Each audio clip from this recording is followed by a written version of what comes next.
Praise the Lord. கர்த்தரும் இரட்சகருமாகிய இயேசு கிறிஸ்துவின் இனிய நாமத்தினாலே உங்கள் அனைவருக்கும் என் அன்பின் வாழ்த்துக்கள். இந்த நல்ல நாளை காண செய்த தேவனுக்கு ஸ்தோத்திரம் உண்டாவதாக.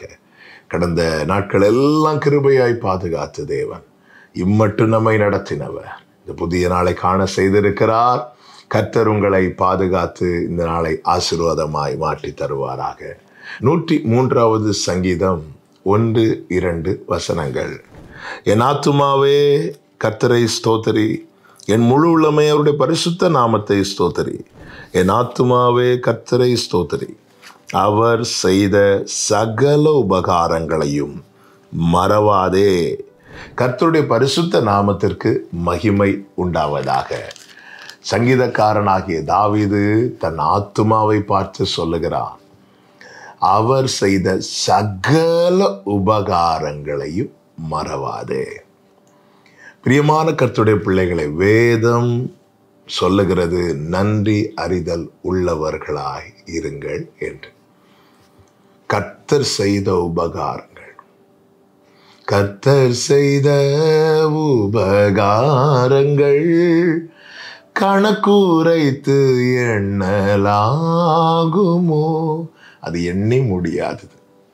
நம்முடைய வாழ்க்கையில தேவன் செய்த நன்மைகள் இந்த 103வது சங்கீதத்தில் அநேக காரியங்களை தாவீது சொல்லியிருந்தாலும் கர்த்தர் செய்த உபகாரங்கள் என்று சொல்லிவிட்டு முதல்ல எதை சொல்றார் தெரியுமா? அதனுடைய 3வது வசனத்துல, அவர் உன் அக்கிரமங்களை எல்லாம் மன்னித்து அதன் பிறகு நோய்களை குணமாக்குகிறார், பிராணனை விலக்கி மீட்டு காக்கிறார், நன்மையினால் திருப்தியாக்குகிறார். இப்படியெல்லாம் அதன் பிறகு சொல்லப்பட்டிருக்கிறது. எல்லாமே உபகாரம். ஆனால் ஃபர்ஸ்டா தாவீது எதை வைக்கிறார் அப்படின்னா, கர்த்தர் எனக்கு தந்த மன்னிப்பு அல்லது ரட்சிப்பு. என் அக்கிரமத்தை எல்லாம் மன்னித்தாரே. நீ கர்த்தரை ஸ்தோத்திரி, கர்த்தருக்கு ஸ்தோத்திரத்தை செலுத்து, கர்த்தருக்கு நன்றி செலுத்து, அப்பாவுக்கு தேங்க் பண்ணு. நீ மறந்துடாத.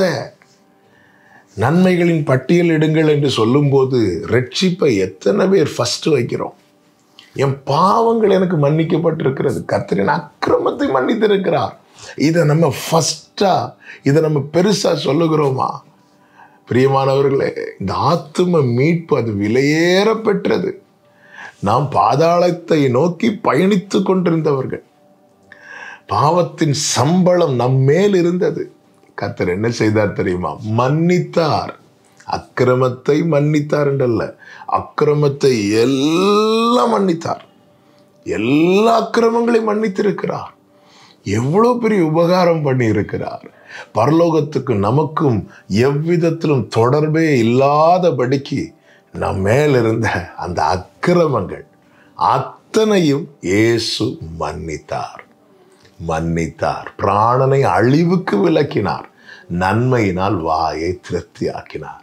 எத்தனை நன்மைகள் செய்திருக்கிறார். 1-2 அல்ல, ஒவ்வொரு நாளை காண்பது நன்மை, ஒவ்வொரு நாளை கடக்க பண்ணினது நன்மை. ஒரு நாளை கண்டு அந்த நாளை கடப்பது என்பது அவ்வளவு கிருபைகளை பாராட்டினால் மட்டுமே ஒரு மனிதனுக்கு சாத்தியமானது. காரணம், எத்தனை பேர் நிர்மூலமாகிறார்கள், மடிந்து போகிறார்கள். பக்கத்தில் 1000, வலதுபுறத்தில் 10,000 என எத்தனை பேர் நம்மை சூழ விழுந்திருக்கிறார்கள். கர்த்தர் காக்கிறார், போஷிக்கிறார், உடுத்துவிக்கிறார், பாதுகாக்கிறார். பிரியமானவர்களே, பல நேரத்தில் நமக்கு செய்யாததை நினைச்சு ரொம்ப ஃபீல் பண்ணிட்டு இருக்கிறோம். கடந்த ஒரு ஆண்டு முழுவதும் கர்த்தர் செய்ததை எண்ணி பாருங்கள். எனவே தான் தாவீது சொல்லுகிறார், தன் ஆத்துமாவை பார்த்து கலங்காதே என்றும் சொல்லுகிறான், திடமனதா இரு என்றும் சொல்லுகிறான். அதே நேரத்தில் இன்னொன்றை அழுத்தமாய் சொல்லுகிறான். இங்க பாரு, அவர் செய்த சகல உபகாரத்தை மறந்துடாத, ஒன்று கூட மறந்துடாத. அவர் செய்திருக்கிறார், நீ வாழ்கிறாய். கர்த்தரை ஸ்தோத்திரி. கர்த்தர் உங்களை ஆசீர்வதிப்பாராக. நல்ல தகப்பனே, எங்களை எவ்வளவு ஆச்சரியமாய் நடத்தி வருகிறீர். கடந்த ஒரு ஆண்டு முழுவதும் அற்புதமாய் நடத்தி வந்த கிருபைகளுக்காய் நன்றி. நீர் செய்த சகல உபகாரங்களுக்காக ஸ்தோத்திரம். மறவாமல் உம்மை துதிக்க கிருபை தாரும். தொடர்ந்து வருகிற நாட்கள் நன்மையாய் ஆசீர்வாதமாய் இருக்க ஒவ்வொருவருக்கும் அனுகிரகம் செய்யும். இயேசுவின் நாமத்தில் பிதாவே, ஆமென்.